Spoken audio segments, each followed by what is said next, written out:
Welcome to रोजी channel. आज हम आपको बताएंगे बजीज की ब्रीडिंग अपडेट कैसी है। तो आप लोग यहाँ से स्टार्ट कर रहा हूँ मैं। यहाँ पे एक बच्चा है और बाकी अंडे हैं 5-7 और यहाँ पे फीमेल है जो अंडे पे बैठी है।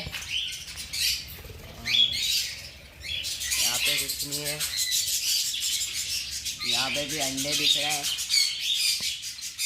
यहाँ पे 2 या 3 बच्चे हैं।